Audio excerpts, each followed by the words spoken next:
Welcome, everyone, to Beyond the Tyranny of Perfection, where we're going to play with being totally imperfect and actually surviving it today. Hi, Dawn. Hi, Jessica. Hi, Renata. And I'm not sure who else is on. Leslie. Hi, Leslie. Hi. I don't know how to photograph off it, but I'm here. Cool. But sometimes you have to enable your camera. I did, I thought. Okay. But this is me you're talking to, Dawn. This is not friendly. So nobody here has ever had any issues with perfection, right? Oh, no.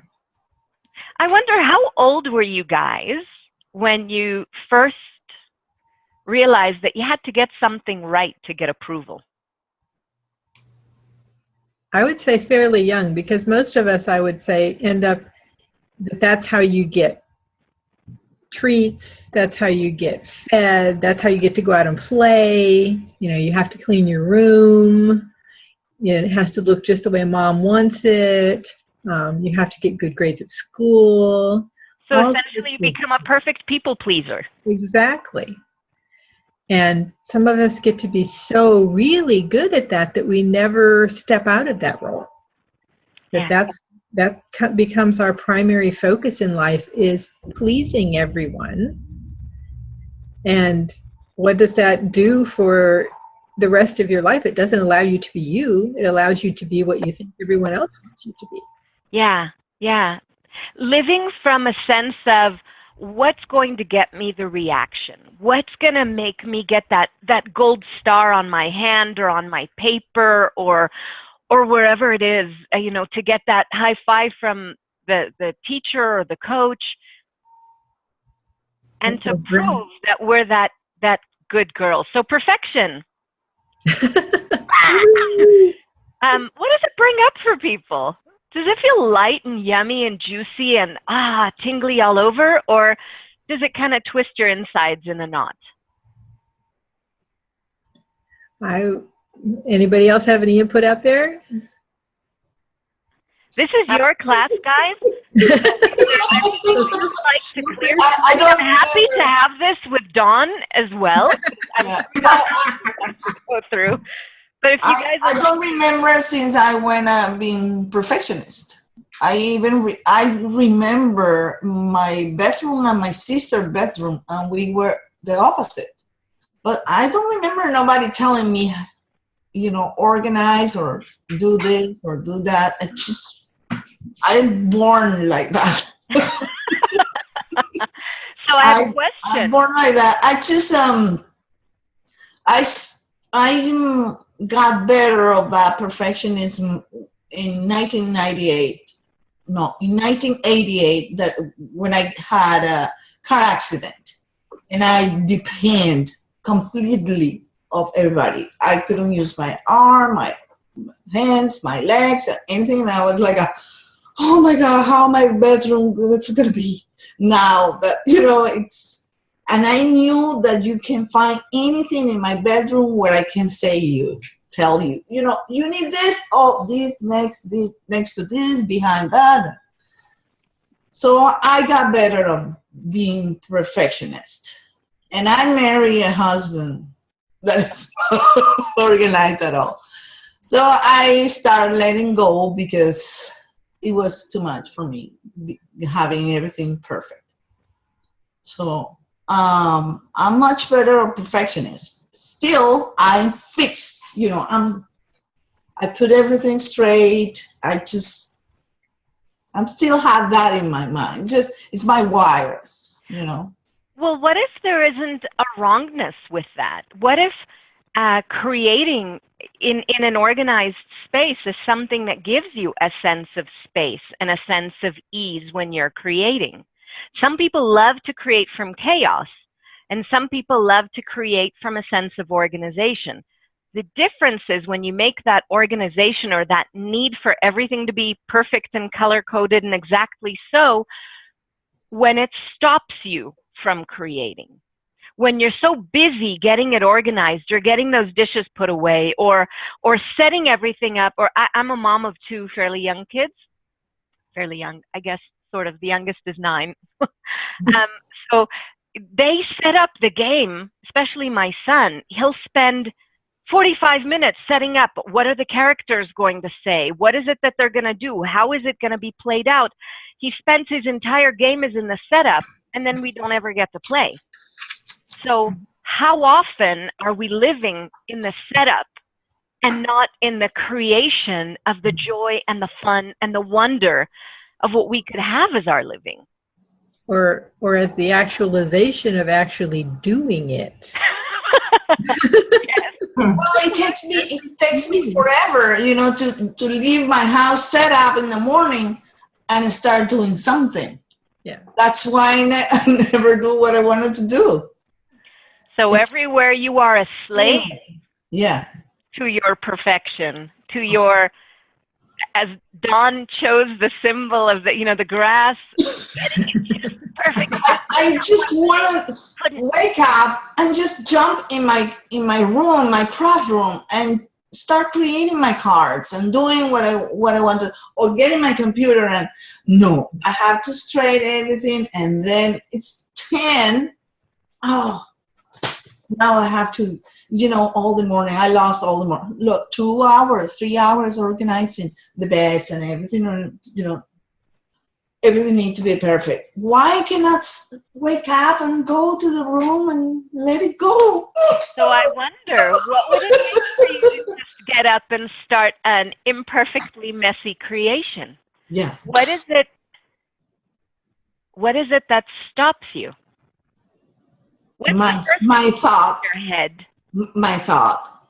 Who oh is my that? God, I didn't do this. Oh, I have Who to are go you back and do it. Renata, who are you being when you do that? Whose voice is that? Is it yours? Is it someone else's voice telling you that from when you were, you know, a child, or something else? Or is it just that you're using the only it thing that comes to my mind is my parents never were like, you have to do this or this. But, you know, they just throw things to us like, being mediocre is not good. Mm-hmm. And if you're going to do something, do it right. Aha. If you're going to do something, do it right. Can you say that 3 times, please? If you're going to do something, do it right. If you're going to do something, do it right. If you're going to do something, do it right. Why are you going to waste your time doing wrong?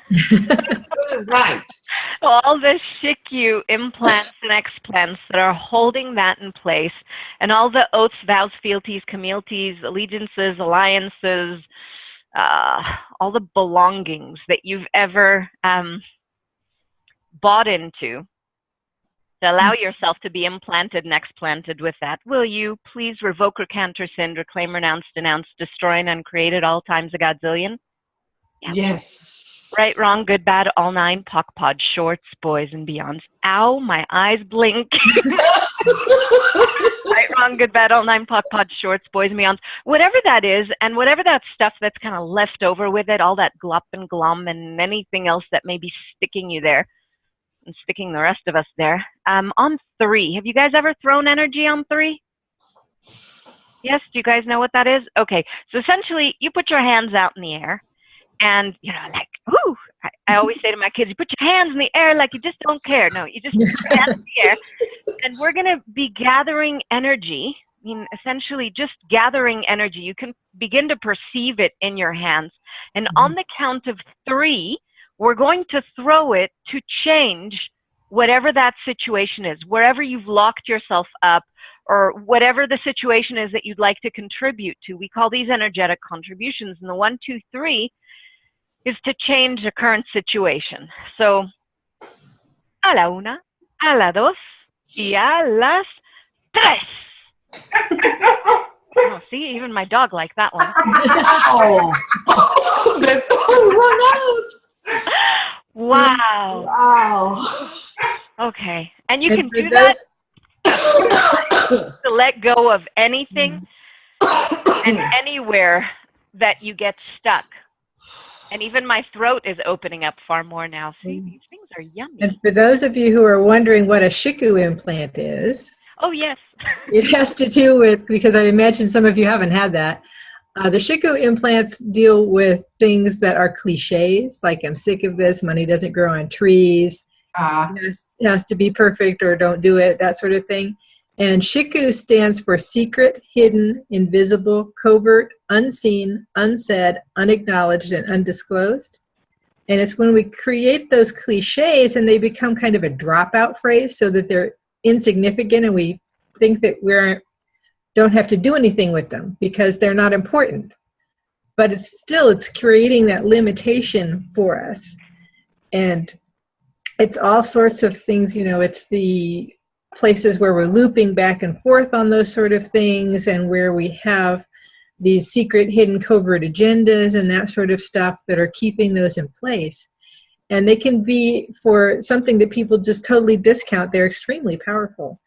And so when you have those things and you're just letting that mask what's really holding something in place or what's really going on, that's why we like to clear them. So that's why Rachel did that. Yeah.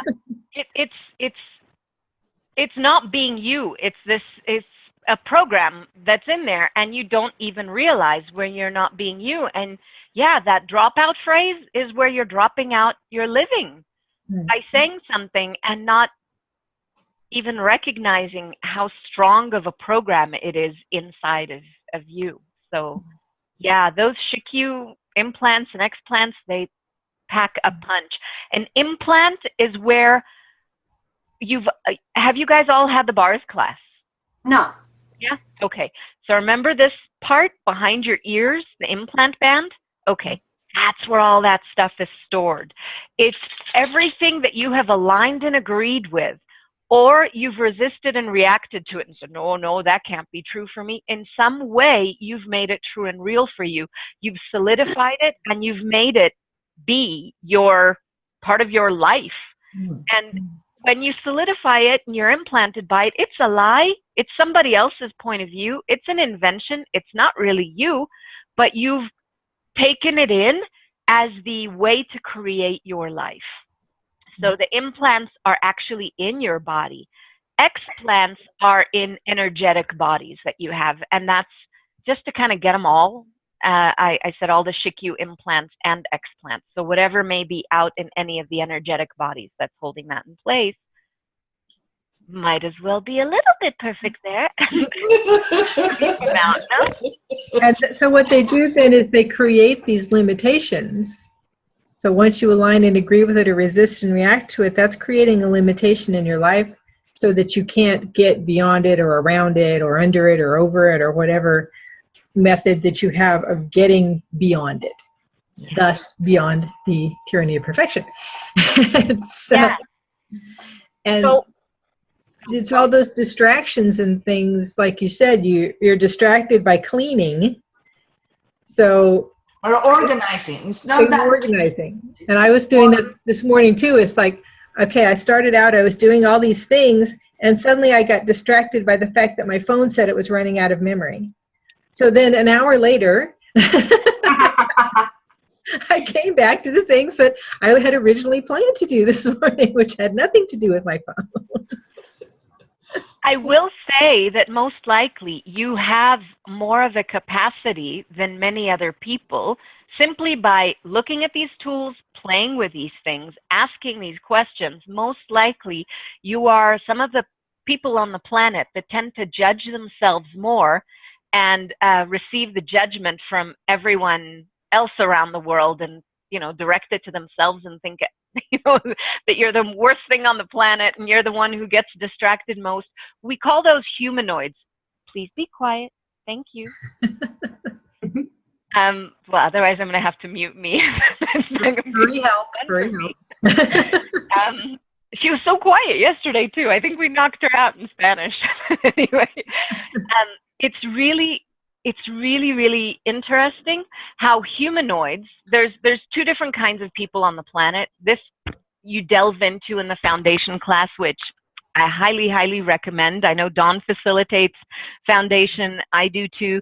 Gary and Dana are having one pretty soon online.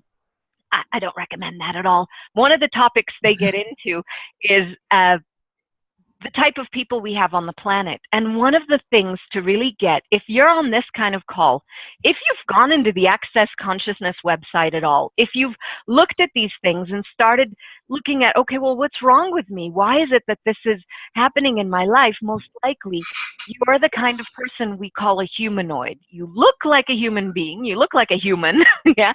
But the human operating system is essentially judging out, judging everyone else. The humanoid kind of operating system is judging myself. Oh, I breathe, therefore I'm wrong. I didn't get this absolutely perfect, therefore, you know, I'm terrible and I don't even deserve to take up airspace on the planet. Or, you know, fill in the blank. Everybody has their own variety. I just treated you to a couple of my weird ones. But that's such an interesting thing, Dawn. By being all the distractions, we laugh at that, but that's such a humanoid capacity. Because really, are you good at only one thing, or are you good at about a zillion things? Right. I'm good at a lot of things, and then it's, okay, well, I only want to do this one for 10 minutes, and then this one for 10 minutes, and then that one for 10 minutes. And so often people told me that that was not the way to get things done, but yet that's what works for me.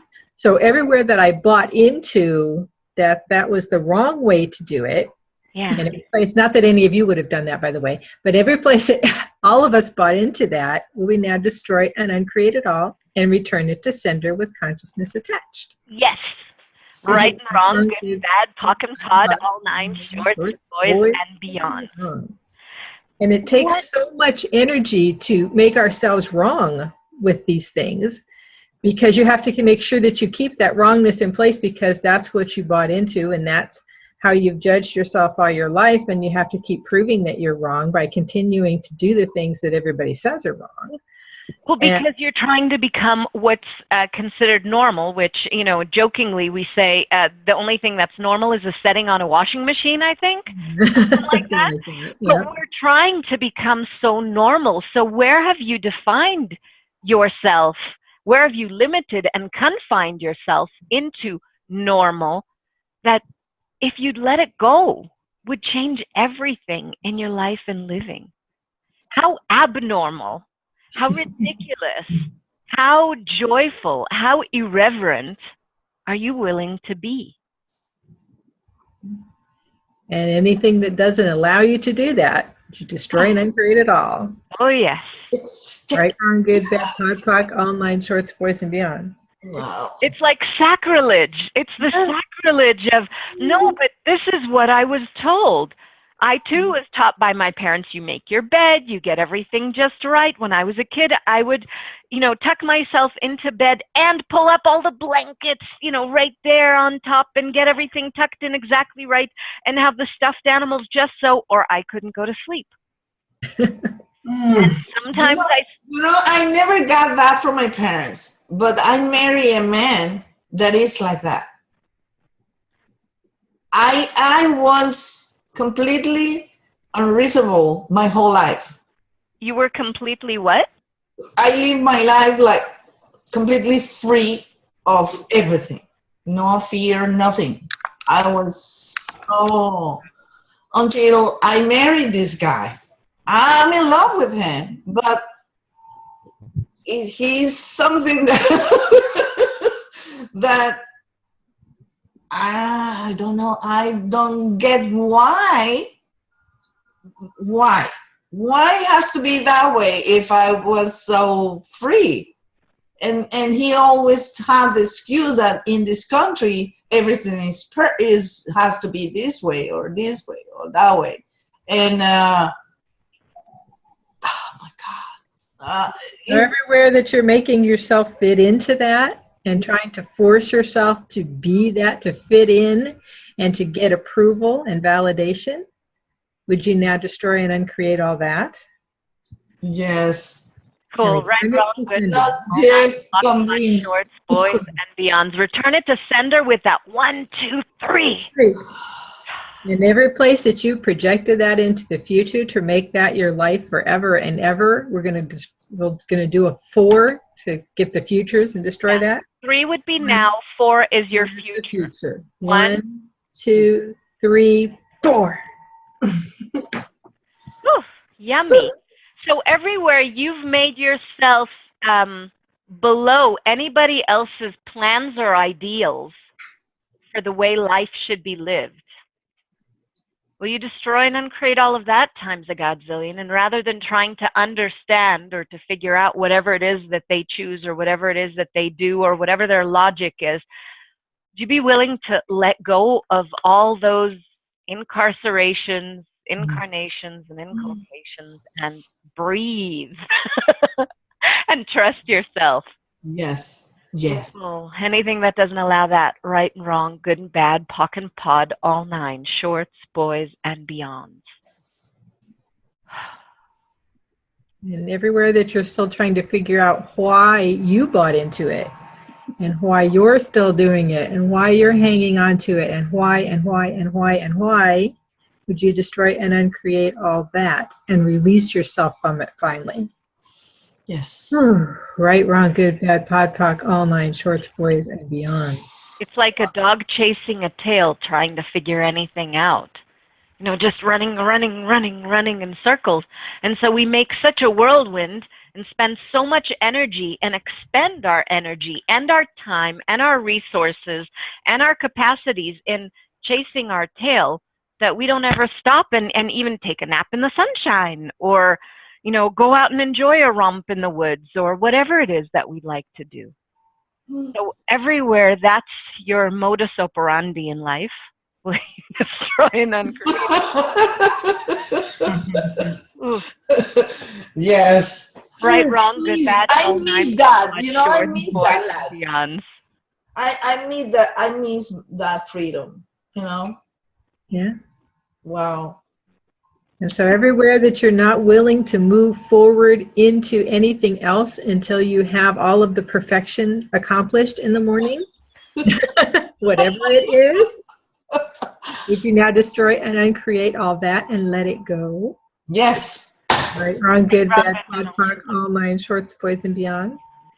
And I call part of that like the planning paralysis, where you just keep, it's either making a plan or just keep tweaking things until you think you can't do another thing until everything is perfect. And how much does that just stop you from doing anything? Because it's never perfect. So you just keep tweaking it and tweaking it and tweaking it and tweaking it and think, oh, okay, wait a minute. No, now I've got to start all over again because the first part's wrong. So then you go back over here instead of actually doing some of it to start with. So everywhere you've got the planning paralysis, would you destroy and uncreate all that? Yes. Yes. Right, wrong, good, bad, all 9, shorts, boys, and beyonds. Look at everybody laughing. Have you guys ever baked muffins? Oh, yeah. Okay, what happens when you mix the batter too much? It just kind of, it doesn't work. If you overdo or overwork something, it tends to ruin it more than let it rise or let it, I'm not saying not mix at all, because then you'll end up with lumps and clumps and, all sorts of stuff that's not tasty. But yeah, that's when it's overkill. You're literally killing your creations by overdoing, overthinking, over planning. Wow. You get into that overthinking things, and sometimes that's how you're hiding you. Yeah. Because you keep going back into the thinking, looping back and back, and therefore you hide what you can actually do underneath this pile of stuff that you think you have to accomplish, so that instead of actually doing anything ever, you just keep hiding underneath that. And it keeps you from ever moving forward because you are constantly trying to get that perfection in place before you move on. And so you never create anything. Yeah, So what have you made so vital about being perfect that keeps you from knowing what actually works? And keeps you from doing what actually works? Everything that is, will you destroy and uncreate it, please? Yes. Phew. Right, wrong, good, bad, all nine, POC, POD, shorts, boys, and beyonds. You're the only one who resembles that. I figured I probably was, but I thought I'd bring it up anyway, just so you'd know how other people are. Oh, Wow. you know, my son was born like that, organized. He was 2 years old, and he could see that I clean up his bathroom because I move his cars. Can you believe that? And since he went to college, he came back like a mess. And now he tells me, "Oh, Mom, you are high standard." Oh my God! So now I'm freeing myself of that. You know, it's incredible. I feel so much better. Because what if it's that you're now ready to look for other ways of doing these things? Because before you were trying to decide that, you know, this was the only way, and this was what we call an automatic response system, so that you're always doing the things that you've programmed yourself to do, instead of realizing that something else is possible. So what else is possible that you might not have looked at or asked about, or you think never existed, or that you could never do? That if you would allow yourself to have that gift of doing those other things, or even just asking the questions and letting go of those automatic response systems that you had for the actions that you were always going to take, would set you free. And anything that doesn't allow you to do that, would you be willing to destroy and uncreate all that? Youch. Yes. Right, wrong, good, bad, all nine, POC, POD, shorts, boys, and beyonds. I like being your POD-POCer, Dawn. Everybody needs one, right? There you go.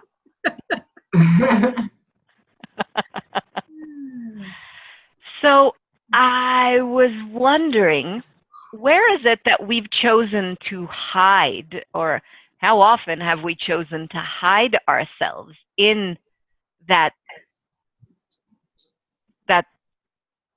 what did you perfection? Yeah, in that straitjacket is the energy that I was getting. I mean, literally, the straitjacket of perfection. Yeah. Whew. And we don't do anything until it's just right, and until we get that gold star and we get that validation, and then we feel like we're really special beings, and that this is the way the world's going to continue, and everything's going to be super controlled and super in a box, because then it's super organized and nothing is going to mess it up. It's going to be just that. So you don't want to ever change the perfection.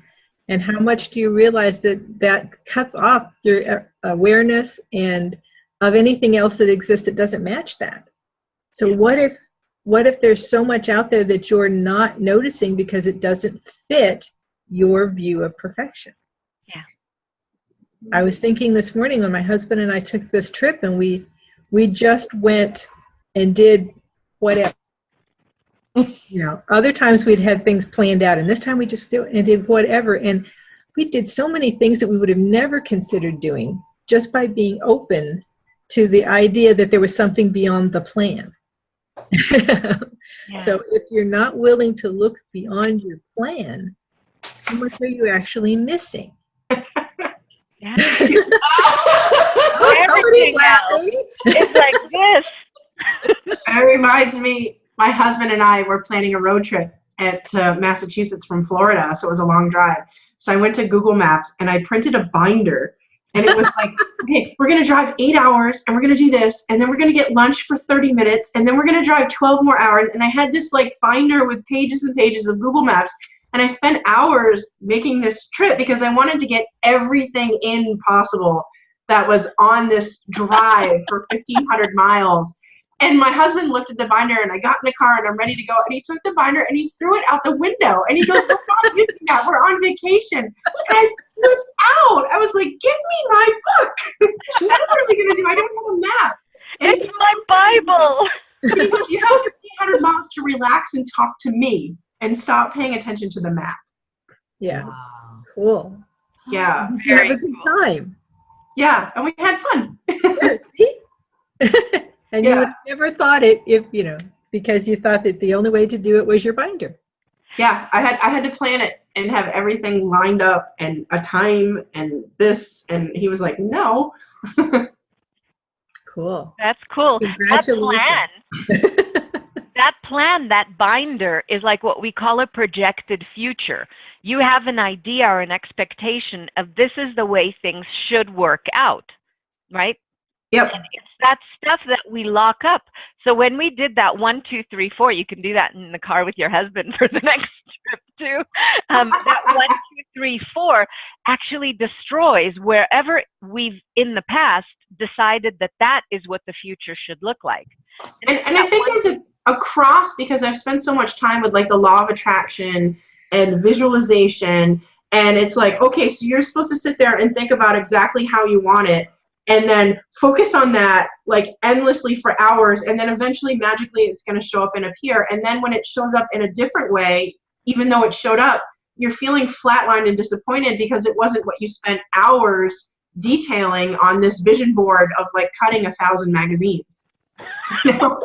Exactly. It's like, that's kind of like the process that I'm going through now. It's like, okay, so the visualization, I know you have to think about it, but then I find that I'm disappointed so many times because I've spent hours focusing on my outcome for something, and then I get it, but it's different, and then I'm disappointed.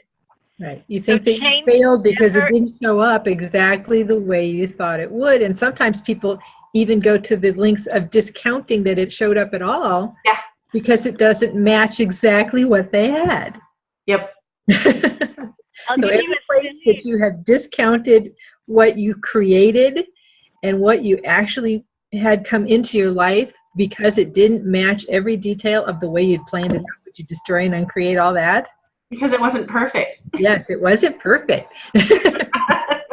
Right, wrong, good, bad, pod, poc, all nine shorts, boys, and beyonds. Oh, that's awesome.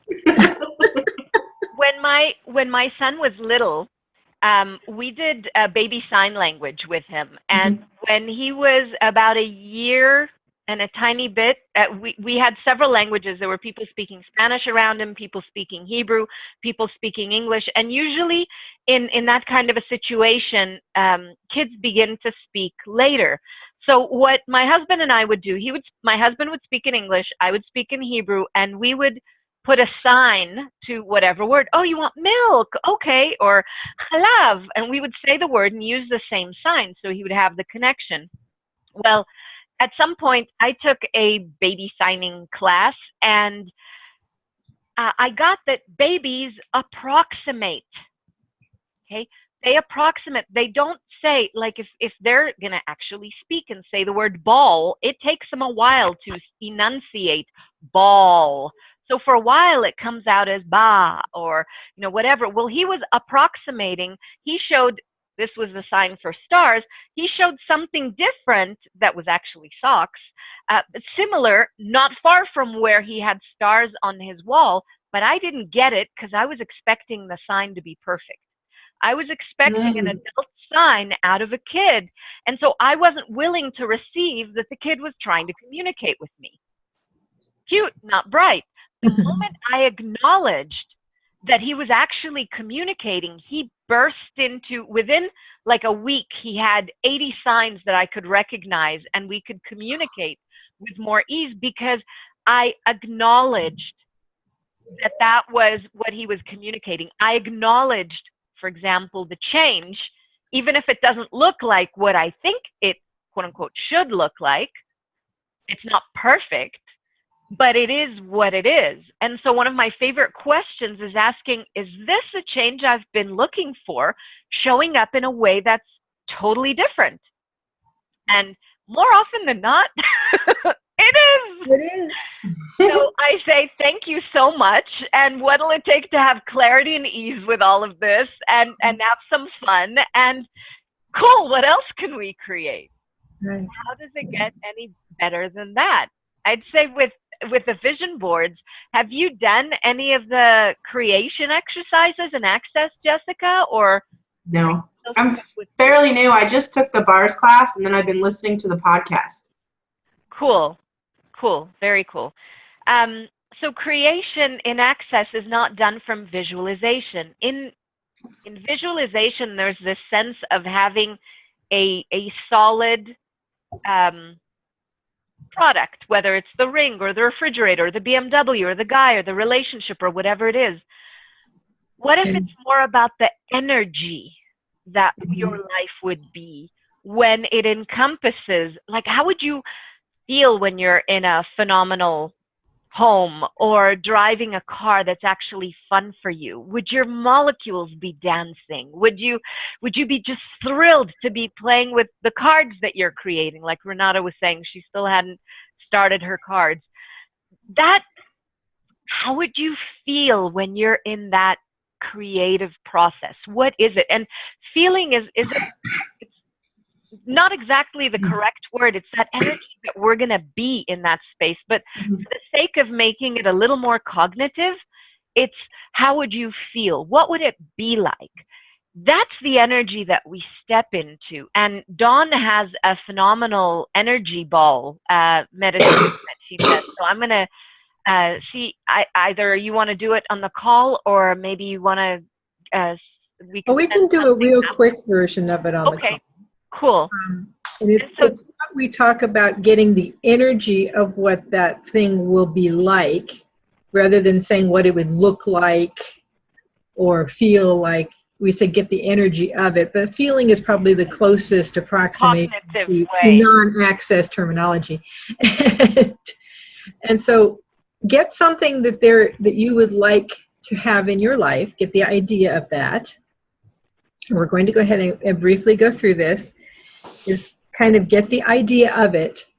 And if it's easier for you to see it in a ball in front of you, then do that. If it's easy for you just to get the sense of it and envision it, kind of feeling it with all of the energy that it is. I always do what they call the ball or bubble. I put it in a cauldron. Well, I don't always do the bubble toilet trouble thing, but I can, in a pinch. To each his own. See, nobody's perfect. There you go. So just kind of start getting the energy of that. What would your life be like when you've got that? What kind of sense of everything around you will you have when you have that in your life, when that is your life, when that comes into being? And just kind of get that sense and have it in that ball in front of you. And then start pulling in energy from everything and everyone and every place into that vision, into that ball in front of you. And start filling it up and just ask that energy to keep flowing in there. Ask it to keep flowing in there more and more until it feels like it's going to explode, because you have brought in so much energy. And then allow or ask little trickles to go out of that ball, little trickles of energy to go out to everyone and everything that can help bring that to fruition for you. So that those things can start showing up, those people can start showing up, those situations can start happening. Send that out. And then while you've got the energy that is, when you start making choices and start being confronted with choices, go with the ones that have that energy of what you would like to have in your life.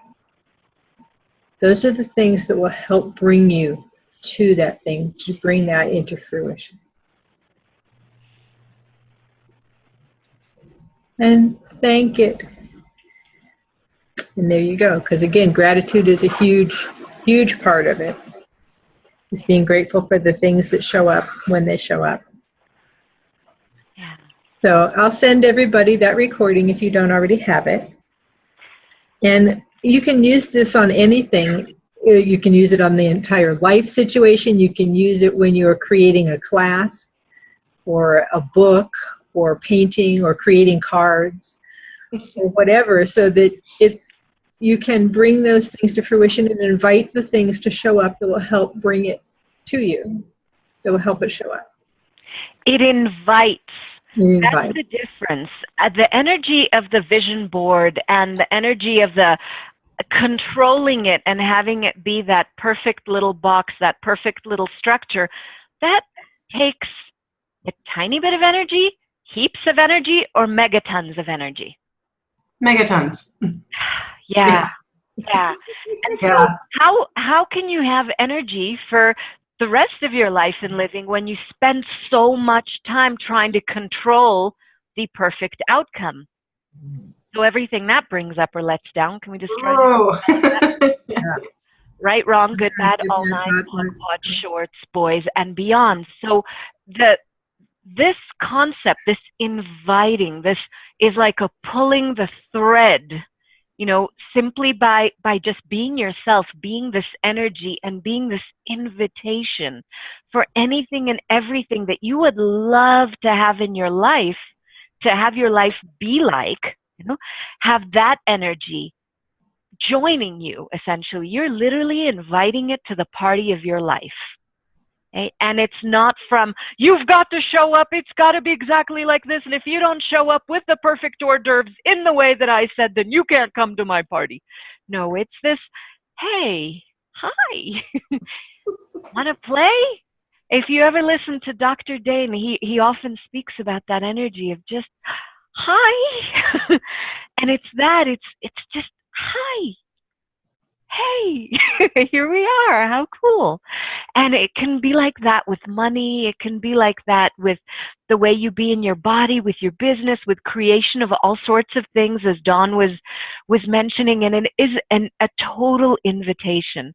Because what happens when we step into control, it's that straitjacket. We don't allow ourselves to create beyond what we've imagined. That's one of my biggest things, like with the vision board, and yeah, I was into The Secret for years and the law of attraction and everything years ago, and it could only look like that, and that is the limitation. That is, it cannot be any bigger than that.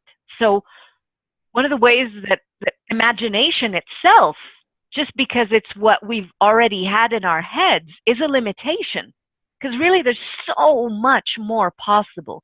There are infinite possibilities when we're willing to step out of whatever it is that we could imagine. So one of my favorite ways of playing with words is beyond what I could never even imagine. Mm-hmm. That's not controlled. That's not something I've defined. Okay? And one of my favorite clearings that you may come across in any of the access materials that you head towards is what energy, space, and consciousness, and as infinite beings, that's what we are. We are energy, we are space, and we are consciousness. We're not this solid wall trying to make everything so solid and dense and real, though we try really hard to be that normal. So what energy, space, and consciousness can you and your body be? To be out of control, out of definition, out of form, out of structure, out of significance, out of linearities, and out of concentricities for all eternity. Phew. And anything that doesn't allow that times a godzillion, will you destroy and uncreate it all, please? Yes. Right and wrong, good and bad, all nine, short, boys and beyond. Yeah, that one be a doozy. I'll say it again. What energy, space, and consciousness can you and your body be? To be out of control, out of definition, out of form, out of structure, out of significance, out of linearities,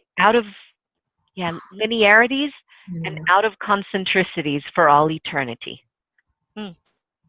And everything that is times a godzillion, will you destroy and uncreate it all? Right and wrong, good and bad. Pod and pock, all nine, shorts, boys, and beyond. Yay, pod and pock is on the menu. And the other thing about that is that a lot of times we're doing it was that create. I felt it like a real pain here. I thought I was gonna. Wow. So you may need to listen to that one a few more times. Yeah. A few more times. Yeah. I can see. I've been seeing what probably could take me more time, and that's a thought. I can even change that. But there's patterns that I've been learning in my 20 years of marriage. Not before that. No, I told you, I met my husband on Sunday. I married on Thursday. And I was 33 years old. I was old enough to know that I was free, and I knew just love was enough. And we're still in love. It's just, he have his things, the way he grew up. And have been injecting that on me, and it's like... So what is it that you feel is directed at you? What is that? I don't understand. Is it him saying you have to do things perfectly? Or I thought at the beginning of the call you said that he was more messy. Like... Yeah, well, he's obviously organized it just because I was going to sit here. And then he said, oh my God, they're going to see my mess. Yeah, they're going to see your mess. But that's not the point. It's more like the control, and it's out of love. I can see that he doesn't want me to fail or get hurt or something bad happen to me, and it's more like overprotective. And I don't mind making mistakes. I've been doing all my life. I'm happy with them. I learn from them. But he's more like, everything can be prevented. Everything can, accident. No, they cannot happen. It's the way his work is, it can happen. No accidents. So I understand him, but I cannot live the way he lives. Well, would you be willing to thank him? Like Dawn was saying earlier, gratitude is one of the greatest. It's tiring because I was more loose. Like, even I was perfectionist with my work, not with the life around me. The life, it was the way it was. And that's okay. But the way I did my things needed to be perfect. It was my work, and I was perfectionist. And but I cannot, make everything perfect. I'm not like that. So then do you feel that you have to live up to his version of perfection? Yeah. That's why I think I'm organizing the house all the time. Okay. So would everywhere that you're giving over your knowing to someone else's vision of perfection and someone else's vision of how you should live, rather than choosing what would actually be a contribution to you, would you be willing to destroy and uncreate all that and return it to sender with consciousness attached? Yes. Right, wrong, good, bad, POC pod, all 9 shorts, boys and beyonds. Trusty Pod Pocker here. There you go. I felt a relief. Good. Very good. So sometimes when we get these clearings that really work for us, it's good to do them a few times. So to go back and listen to the recording later and listen to those clearings that are really resonating with us, maybe even write them down. Mm-hmm. Wow, but I feel, oh my God. I'm going to say that one again, Dawn. Maybe, if I can remember it. I was going to say, I'm sorry, I can't rub two brain cells together, right? So everywhere that you are giving over your knowing to someone else's version of perfection, to someone else's version of how you should live and what you should do and what life really should be for you, would you now, rather than what can actually contributes to you, would you now destroy and uncreate it all and return it to sender with consciousness attached? Yes. Whew, right, wrong, good, bad, pot, pock, all nine shorts, boys and beyonds. And everywhere that you believe that you must live through the validation of others and therefore continue doing what they prefer to get you validation for you, would you now destroy and uncreate all that? Yes. Right, wrong, good, bad, pot, pock, all nine shorts, boys and beyonds. Cool. How is it now? Wow. Is it good for you? I feel so good. Good. Good. And the thing is to recognize that you can do what works for you. When you aren't in resistance to the choices that other people make, when you're willing to allow them, to let them be whatever version of crazy they're choosing to be at that moment, and not making it about you or not having to do anything about it, that can also give you a sense of space and ease, because it's just what they're choosing and it has nothing to do with you. In my case, I love for my kitchen to be clean. If it's not clean, it's full of ants in 2.2 seconds. My husband loves to leave dishes. My kids love to leave dishes. And I don't like that. So does it work for me to get mad or to get frustrated that they're not doing what I'd like them to do, which is wash the dish as soon as it, so don't have it have a pit stop in the sink? No, they keep doing it anyway. And if they don't put it in the sink, they'll put it in other places around the house. That's just what they're choosing. So I'm in allowance. I have permission for them to do what they do. If I'm the one who would like that kitchen clean, I clean it for me. They don't care about it. I do. So I clean it for me. And when I ask myself, hey, how much fun could I have doing this? What could I put on that'll make this more fun for me? I usually have one of Gary's and Dane's Voice America things going in the background, full blast, so they stay downstairs far away from the kitchen. They don't always like to listen to all these things that I listen to. And I make my time in the kitchen fun for me, so that it's my time for it. I get to choose my way of being with it. Yeah. I put Brazilian music. Sorry? There you go. I put Brazilian music. There you go. And of course, there is also the other way where you can make them realize that this doesn't work for you and that there are other things that can happen if they choose to continue on their current path. And see how that works for you.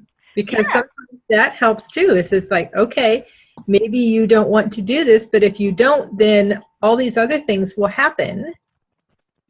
And is that what you would really like to have as your life or not? And sometimes they will say, no, I don't want that. Well, then there you go. You've got a choice here. Yeah. And that's key. You should help That's the key, the choice. Choice creates the actual act of choosing. And during that energy cauldron, energy bubble, whatever you want to call it, exercise that we had done, you were saying anything, any choice that we see in our life, when we ask a question, and there's all these different doorways of possibilities, and which ones are we going to open? So when we make a choice, when we actually make a choice, is when we get the awareness about it.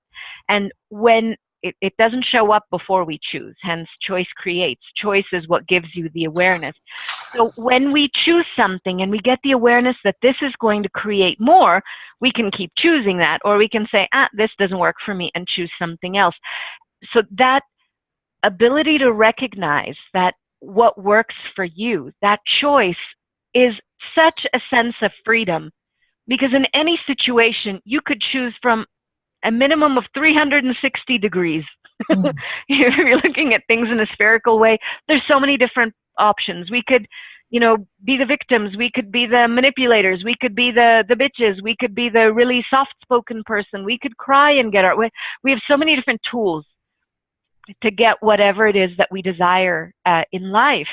And it's what's going to be the easiest thing to use here. So maybe laughing with him, maybe flirting with him, maybe drawing a line in the sand and saying, buddy, this just doesn't work. Or maybe saying, okay, family, contribute. We're going to have a maid come every day to, you know, clean up the kitchen for a couple of hours, or whatever works. It's that comes out of your allowance. Yeah, exactly. Yeah.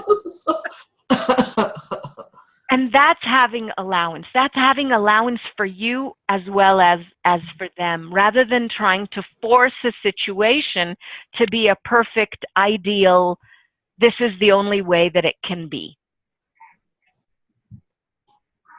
And once we realized that, you know, sometimes you were talking a little bit ago about the things that you created just from what you already had imagined.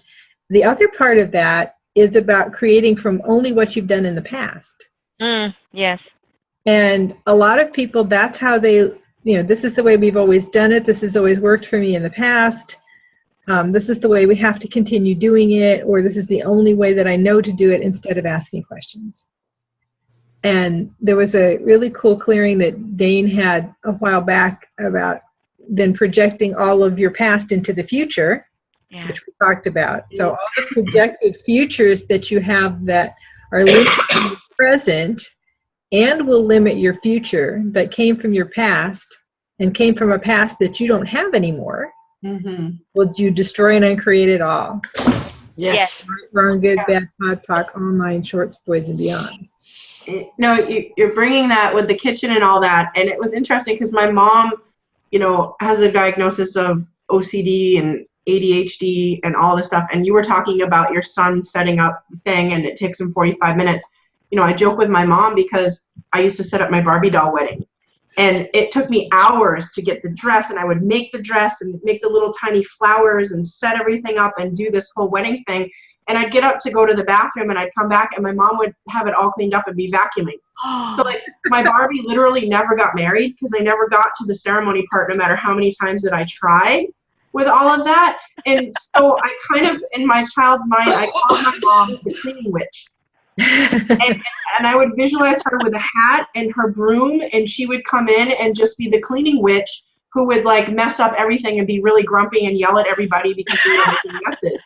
And so in my adulthood, my husband now has married his own version of the cleaning witch. And what I found within myself is that I actually get really agitated when I clean.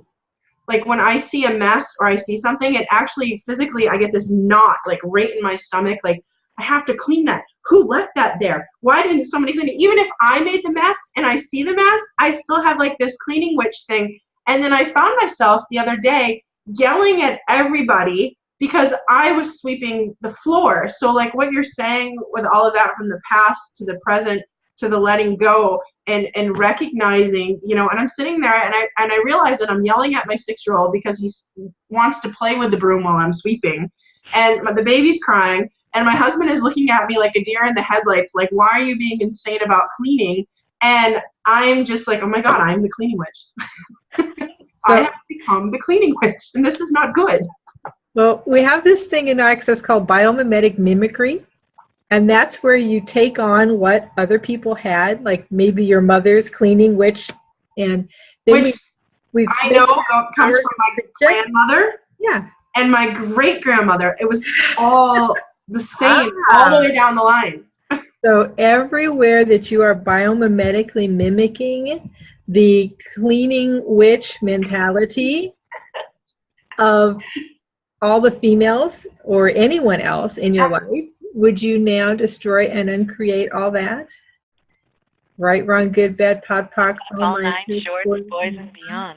And everywhere that you have that you think that you have to do that because everybody else did that, and all the causal incarcerations and causal incarnations and causal inculcations and causal inconsistencies and causal incongruities, holding that in place, and making it your reality, would you now be willing to destroy and uncreate all that? Whew. Right, wrong, good, bad, pod, poc, all nine shorts, boys, and beyond. Wow. And would you now be willing to let go of that role as cleaning witch that you've inherited? Go away! There you go. Get out of here! Suspender. Woo! Scaring my children. There you go.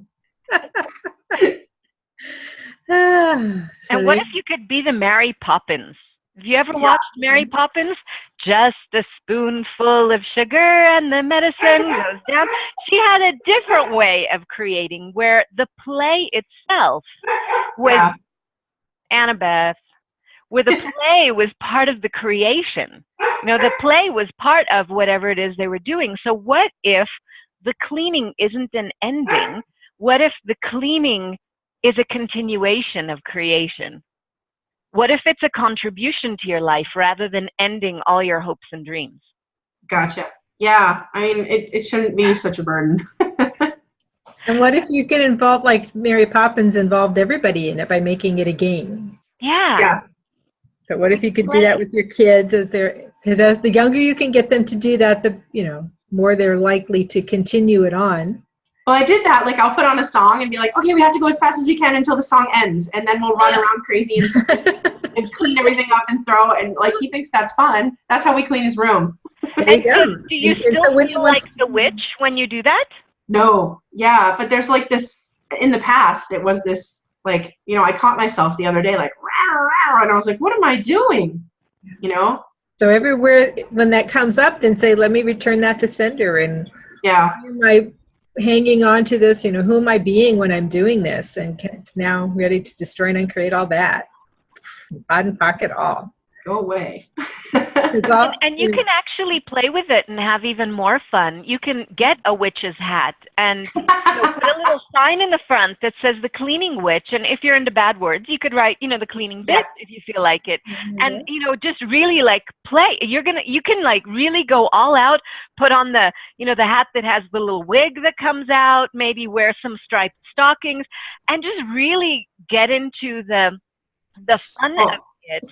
I just realized something about how deep of a family thing this was. My grandmother had a sign on her kitchen wall, and it was a witch with a pissed off face and a broken broom, and it said, fuck housework. And this was like her signature sign that she had it blazoned in the middle of her kitchen, and it actually became a dispute between her daughters when she passed away over who was going to get the fuck housework sign. Because it was like such a huge thing in our family that you don't mess anything up in grandma's house, and this whole thing. It was just really colorful, but I never really connected all of that until just now, like how many generations this went through. This same behavior. So what energy, space, and consciousness could you be to be the best cleaning witch that you could possibly be for all eternity? Anything that doesn't allow that, will you destroy and uncreate it all? All my church boys and beyond. So when you're playing with your broom, and your son's playing with the broom, there you go. You're riding your broom around, cleaning the house. That's the cleaning witch. Yeah, and get him a broom too. Why don't you can get everybody little witch's hat? Okay, we're going to be the cleaning witches now.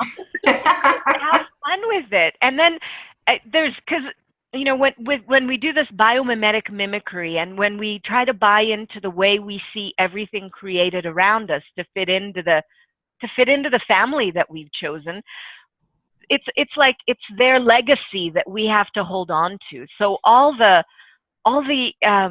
incarcerations, inculcations, all this, like, this is the way we do things, incarnations, causal incongruities, just cultural craziness that we buy into, hereditary craziness that we buy into and feel that we have to keep doing to be loyal and to pass on the family message. Can we revoke, recant, rescind, reclaim, renounce, denounce, destroy, and uncreate all that? Right, wrong, good, bad, all nine, poc, pod, shorts, boys, and beyonds. And everywhere, if you weren't being that cleaning witch, you would be betraying all that lineage.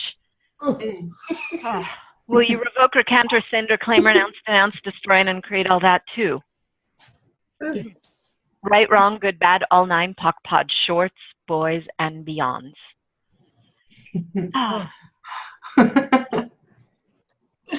Because we think that it is a betrayal if we're not doing what's the family line. Yeah. It's like the kids that when they have the family business and they suddenly decide they're not going to be part of the family business, and the whole family freaks out and decides to disown them. Is that where you think it's going to happen if you don't become continue being the cleaning witch? Yeah, so how much change, power, and capacity are you refusing so you don't lose the people and the lineage that you have in your life? Yeah. Everything that is times a godzillion, will you destroy and uncreate it all? Yes. Including all the implants and explants under it. Right and wrong, good and bad, pock and pod, all nine, shorts, boys, and beyonds. That didn't apply to me at all. No, of course not. I suddenly need a massage. There you go. I can fix that. Long distance. I'm all the way, far, far away.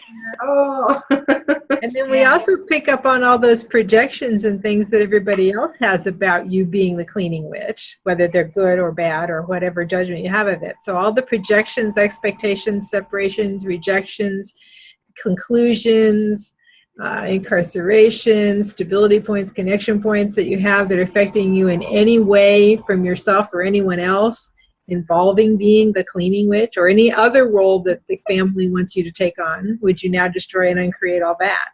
Yes. Yes. Right, wrong, good, bad, pod, pock, all nine, shorts, boys, and beyonds, and return it to sender with consciousness attached.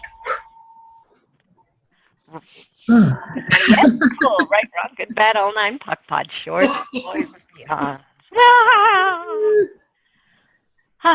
And everywhere that we've decided, and I use decided in quotation marks, because whenever we decide something, we cut off anything else that's possible. Mm-hmm. So everywhere that we've decided that that's the only way to be, that is the right, good, perfect way of being, and that's the only way that would be accepted, the only way to survive, the only way to be part of your family, the only way to live, will you revoke, recant, rescind, reclaim, renounce, denounce, destroy, and uncreate all of that, please? Yes. Times a godzillion. Right, wrong, good, bad, all nine, pock, pod, shorts, boys, and beyonds.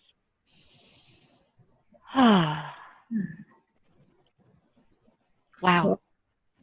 And how many oaths and vows and swearings, fealties, communities, blood oaths, promises, commitments, covenants, and contracts exist in a lifetime dimension of reality to uphold what your family life should be, what the perfect family should be, what the perfection of life's role should be. Would you now revoke, recant, reclaim, rescind, renounce, denounce, destroy, and uncreate all that? Yep. Right, wrong, good, bad, pod, pock, all nine, shorts, boys, and beyonds. How many limitations has that created in your life? It's now time to let go of all those. Yeah. Right, wrong, good, bad, pod, pock, all nine, shorts, boys, and beyonds. Cool. And it's not just with family members, for example. It's definitely with family members, but it's also, with our projects. It's also with ourselves. There's all these, like you were saying, all these projections about, well, we have to uphold and we have to do whatever it is that they've expected of us that's limiting us. So yeah, everywhere that we're not, you spoke about creations in the past and trying to bring that into a future, which is brilliant. Because what worked once before worked once, but it doesn't mean that everything is going to be set up in exactly the same way and that it would work that way in the future. So everywhere that that we're living from all of these ideals, from all of these projections, from all of these perfections, also in quotes, rather than choosing to create now, rather than choosing now, rather than the freedom of choosing what's light and expansive for us, can we destroy and uncreate all of that times a godzillion? Yes. Right and wrong, good and bad, pock and pod, all nine, shorts, boys, and beyonds. what if we would clear, I've heard Dane use this quite a lot. I believe it was probably even on the radio show. He says when you get up in the morning, every morning, let go of all your projections, separations, expectations, judgments, rejections that you have of you, and also those that other people have of you. You could also do with your projects, like your cards, or of your kids, of your husband, and just clear out all the projections, expectations, judgments, rejections that I have of me today. Destroy and uncreate all of those times a godzillion. Right and wrong, good and bad, pock and pot, all nine shorts, boys and beyonds. And do the same thing for from anybody else, and any that you have towards anybody else or anything else. And that can give a bit of a sense of freedom in life also, a freedom to create from right now. And I also like to do the destroy and uncreate everything that my life was up to now. Destroy and uncreate all that every day. Right, wrong, good, bad, pot, pock, all nine shorts, boys and beyonds. And I love to add a question to that one, Dawn. When I do that, I also add, how can I outcreate myself today? Right. Exactly. And what can I do to just keep the energy flowing? I mean, not allow myself to get stagnated, not allow myself to think that because I made this choice, I'm stuck with it, that because you can always make more choices. We talk about living in the 10-second increments, where you realize that just because you made a choice now doesn't mean you have to keep making that same choice and keep trying to make it work, because we get so stuck in trying to make a particular thing work to prove that we weren't wrong when we chose it. Yeah. And everywhere that you think that you have to hang on to these choices and make them work no matter what, or you'll be a complete and utter failure, would you now destroy and uncreate all that? Yes. Right, wrong, good, bad, pod, pock, all nine shorts, boys and beyonds. One of the things there with the choices. Don't fall out of your chair there. It hurts. Hi. One of the things with the choices, sometimes people around us, family members, etc., are kind of the closest circle to us, and sometimes beyond. They'll say, "Why aren't you satisfied? Right? Why is it that you keep choosing all this stuff? What is it that you're looking for anyway? Why can't you just settle down? I mean, what is it that you keep asking for? Well, what's the purpose of all this? Why are you doing this? Just stop, just stop, just stop." And you know what? What if that always looking for something different, always seeking, always exploring, always expanding is one of the greatest gifts that you could be? Not reaching that end point of perfection, but always seeking to expand. What if that, your very being that, your changes, your questions, your excitement, your curiosity, your being willing to use a clearing statement, for example, what if that is the greatest gift that you be, or one of the greatest gifts that you be to those people that are near you? Because even though it might irritate them, even though they might be frustrated because they're not able to control you, it creates a greater expansion in their life too. Where would they be if you weren't being you the way you are being, and the curiosity that you are, and the joy that you are, and the questions that you're asking? Wouldn't their life look very, very different? And what if it's, that's what's allowing them to see that there are other possibilities available than what they thought, that it's not the same way it's always been, but wow, Dawn can be that and Rachel can be that, maybe I can be too. Or maybe that means that I don't have to continue doing the same thing that I've always done. Maybe I can make a change as well. Yeah. And that is a huge gift that you can be, not only just to the people around you, but to the whole world. Because we talk about when you have make these changes in your life, it's like those little ripples just go out and you never know who they're going to touch. Because it may touch, someone that but then they may say something to someone else, who may say something to someone else. And, I've had people come back to me and say, so-and-so told me this, you said this, and that was so amazing. And that I just wanted to thank you for that. And I thought, okay, I don't even remember saying it, but gee, I'm glad I did. And thank you for letting me know. I appreciate it, that you let me know that it helped you. And I send out my weekly clearing statements every week, and every now and then I will get something back from someone just that was the exact thing that they needed for the day. So you never know when you do these things. And also when you show the gratitude to the people who did them for you, who sent you that email or told you what that said or whatever. You never know what a gift you can be to them and they can be to you. It's incredible. And you never know when it shows up either. Yeah. If you do it with no expectation of receiving the gratitude, right, is when it's like you're actually sending it out onto the world. If you expect something in return, well, if I do this, I'd like them to do something for me, or I'd like that thank you, or I'd like the whatever it is. It's as if you're sending it out, but it's attached to a cord that you could then reel back in, and that's the control.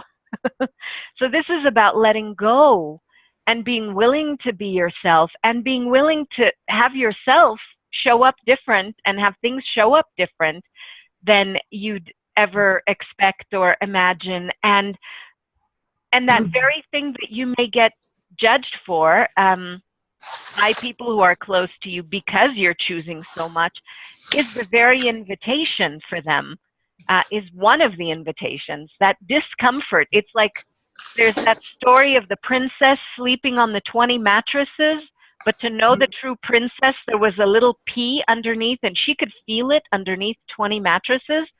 Well, it's like that. We're like princesses, and we have that little pea underneath. So yeah, everything could be wonderful and magical and beautiful and fantastic according to everybody else's points of view. And we keep seeking. And planting seeds. Planting the seeds. Yeah. Cool. Yeah. Well, I hope I can find my purpose. Well, I used to be an architect, and I worked for almost 10 years before I moved to the United States. So I was completely in love with my career. I didn't want to get married or have kids or anything. I just want to be an architect and be happy. I was happy. So I'm not saying that I'm not happy. I'm just saying I was more happy with my architecture. And what would it take for you to incorporate? Well, when I moved here, not even internet was exist. Oh, and well, now publicly, government has it. And architecture, I think it was just Gainesville and Miami. And I live in Merida, and my husband worked for the Kennedy Space Center. So it wasn't in the, what was the point of getting married and move to Miami or Gainesville and leave my husband? I just married him because I fell in love. I fell in love on Sunday, and I married Thursday, and I moved the next week to the United States and left my business, my money, and everything. I was like, wow, this is love. It was incredible. I mean, it's incredible. Just I couldn't take my license or anything. I got pregnant. The next year, I had Alejandro, my son, and I couldn't. I don't know, everything started to get in the past. And it was like, well, I left my life because that was my life. I was very good in my career. I have to say it. I was good designing it. I always have work, and people look for me. Well, what would it take for you in the morning to ask, what energy, space, and consciousness can I be to be the greatest contribution to myself and to those around me and to the world? And then anything that doesn't allow that, to destroy and uncreate it all. Yes. Right, from good, bad, pod, poc, all nine shorts, boys and beyonds. And what would it take for me to find the things that contribute to me, that would make my life worthwhile? Yeah, I guarantee you, if you have a talent and capacity in architecture, that talent and capacity is much wider than just the little limitation of architecture. It requires the license. I'm all the time designing. You know, wherever I'm sitting, I'm changing things. This can be this, and that. My mind is all the time designing. I'm a creative person. And I studied graphic design. So I did some works in graphic design because at least I didn't need a license here to do that. Does one need a license for interior design, for example? For everything. Well, not to be an interior decorator or something like that, or even graphic arts. You don't need a license. For graphic, no. That's why I work a little bit with that. I just have a couple clients still. I started doing graphic design in 1999, and I've produced six-figure income from home with no training for the last 17 years. Wow. That's cool. Yeah, you don't need any skills. You just need to know how to do it and have an eye for design. No. Sorry. Wait. You don't need any skills? Well, like No, degree. it just have to be creative. really easy for you. I meant like a degree. Yeah. Oh, yeah. You don't have to have a degree. Well, you know what? What if the degree is not something that you require in any way, shape, or form? It was funny. I live in Guatemala, and there's an organization of healers, alternative healers here, and they said, well, we need to see your certification of being a certified facilitator of access consciousness. I'm like, my what? And they said, we need to see your diploma. I'm like, I don't have a frickin' diploma. It's not about having a diploma. It's about playing with the tools. And so what if, whenever somebody says to me, well, what certification do you have? I said, you know, I'm essentially myself. You'd like it, you can have it. You don't like it, no problem at all. And so that, what if we would step into that ballsiness, that joy of, you know, guys, I've got that spice of life, whatever it is. Renata has that flavor of organizing and redecorating. Why don't you ask, hey, I wonder, what can I add to my life? Who can I add to my life to add more design fun into it? What would be fun for me to create with it? And maybe it's graphic design, and maybe it's, you know, going over to some friends' houses and saying, come on, may I take over one room? If you're in the mood to redecorate or whatever, let's do one room, and I'll start making a portfolio and start creating something and letting the world know, here, I can contribute. So it might be that your first couple of jobs are, you know, not paid, but you begin to build up a portfolio. So what if you begin your journey, your creative journey, one step at a time, like a baby learning to walk? You know, not looking for a diploma of, yeah, I can toddle now. No, just simply one step at a time. You don't have to become a marathon runner or become Martha Stewart at the get-go. We stop ourselves oftentimes because we say, well, I can't get that. That's for other people. That's not where I can be. Really? What if you take it one step at a time? What could you add?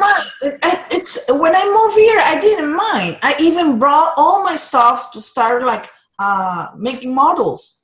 I was very good making models because I was perfectionist. So I knew the difference in a millimeter. It was 20 centimeters in one scale. So I was very good on that. I even brought my compressor, my air compressor, my I don't know, my air painters, my everything. I can start from that. You know, I didn't mind to be in model. So, I did a lot of good money with that. What would it take? My husband, I don't know. in NASA, they already have their own people to make the models. But I'm good on that. I can do models. Well, So, what if you found someplace else to do it? You, instead of being fixed on that you had to do it for these people, if you could start looking for other places to do it.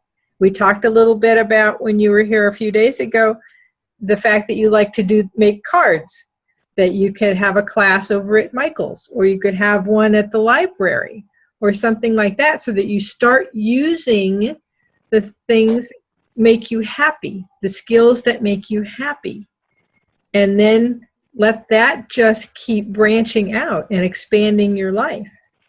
What if you would create some little YouTube videos about crafting or about creating cards or anything else? The models. perfect. And begin to create a following that way. So everywhere that you have your old tools, your old certifications, your old creations, your points of view about what you can or can't do that you've decided are the right, good, perfect, and correct things, oh, would you be willing to destroy and uncreate all of that, please? Yes. Right, wrong, good, bad, all nine, pod, shorts, boys, and beyonds. So all the connection points and stability points that you have to the past that makes you believe that that's what you have to have in the future, would you now destroy and uncreate all of those and allow your future to be undefined? Ooh, I like that. I like that. Anything that doesn't allow you to do that, would you destroy and uncreate it all? Yes. Right, wrong, good, bad, pod, poc, all All nine, nine shorts, boys, and beyonds. Wow. You have to get that, where one of us does one and one of us does the other, Rachel. No, I kind of like, speaking of, so much fun. Hi. So everywhere that you're not willing to take the first step because you don't know what the next step will be, would you now destroy and uncreate all that? Right, wrong, good, bad, pod, poc, all nine, shorts, boys, and beyonds. Serious coughing means she's definitely saying. Definitely finding what's and letting things for her go. there. And so you remember that energy ball exercise that Dawn had led us in? That allows you to recognize the energy of what's fun and expansive and sparkly and joyful for you, whatever words you'd like to put to it. But that's the energy of the future that you'd like to create. Every time you stand before all those doors and all those choices and all those possibilities, when you open each one and you perceive an energy, the energy that matches what's in that ball, that's your little tidbit. You go in that direction. And so when you begin to ask, what's going to create a greater tomorrow? What can I choose today that will create the future I'd like to have?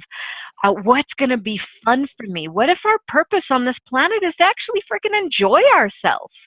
I know it sounds irreverent, but what if that's true? What if being lighthearted is, a lot more of a contribution to the planet than getting into trauma and drama and tears and upset and wars and blame games and pointing fingers, rather than just having fun? What would I like to create? What would be fun for me? What could I explore? What could I look at? What could I try? What could be enjoyable for me?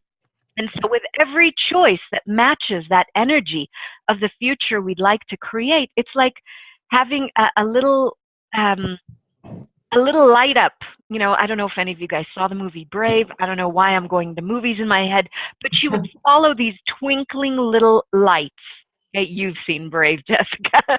She'd follow twinkling lights. For those of us who haven't seen that, maybe Hansel and Gretel, the white rocks that they followed back, that the moon was reflecting on when they were lost in the woods, and Hansel and Gretel walked along and were able to find their way home. It's not necessarily going back home or going to the past, but it is your next step kind of lights up when it's that thing that matches the energy of the future that you'd like to create. So you don't have to know where it's actually going to take you. You're going through a walk in the woods. And that every step is another exploration, is another adventure, is another possibility that opens up, and you won't be able to get to that wonderful adventure there if you don't take that, and it's not a direct route, it meanders, and it follows exactly what's going to expand your life when you choose what's light, what's true for you. And you allow yourself to let go of the perfect limitation that you've created.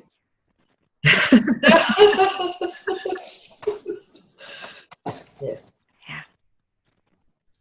So what if you didn't have excuses and limitations anymore, if you could just have possibilities and choices? And I anything like that that. doesn't allow you to do that, would you destroy and uncreate it all? Yeah. Yes. Cool. Right, wrong, good, bad, pot, all nine shorts, boys and beyond. Wow. All right. Hi, Leslie. You just popped up. All this time? Can you hear me, Dawn? Yes. Oh, okay. Yeah, I've been here listening. Okay. Well, just all of a sudden your picture popped up, so I thought, hey, she's still there. It's a cool picture, too. It is, yes. Yeah. Lady looking at you. Well, all right. Here we are at an hour and a half. Wow. Oh. Wow. Time flies when we're having fun, huh? Yeah. And I hate to say it, but I'm going to have to go because I have a client in 10 minutes. Woohoo. How cool is that? So I want to thank all of you for joining us for the perfectly not so perfect, Beyond the tyranny of on the tyranny of being perfectly perfect. And so, Rachel, what one clearing would you like to leave them with? There was one clearing that I had that's like extremely, extremely complex, so I'm not going to go into that. But I will go into what have you made so vital about being in the service of perfection, being the servant of perfection, that you cannot create to your total capacity and to the future that you hear whispered. Cool. Everything that is times a godzillion, will you destroy and uncreate it all? Yes. Yes. Oh. Right and wrong, good and bad, pock and pod, all nine, shorts, boys, and beyonds. Cool. Wow. Wow.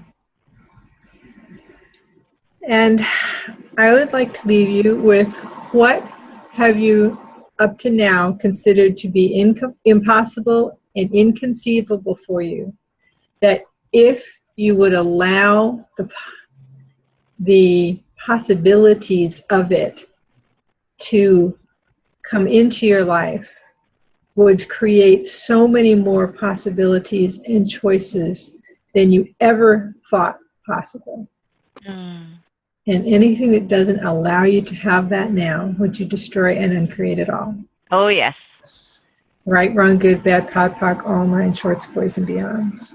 And what are you now capable of creating and instituting that you never considered you could ever create before? Beyond your wildest imagination. And beyond the tyranny of perfection. Yes. And anything that doesn't allow that times a godzillion, with ease, with joy, and with fun, will you destroy and uncreate it, please? Yes. Right and wrong, good and bad, pock and Good and pod, hard. high All- shorts, boys, and beyond. Woo! Woo! Thank you guys very, very much for this. That was a lot of fun. It was a lot of fun. And we'll be sending out the recording and the video for you so that you can have it to watch later. Wow. Thank you. Thank you very much. Thank you. Bye-bye. And happy fooling everybody today. Yes, happy April Fool's Day. Fool me. Make them think you're perfect. It's okay. Bye.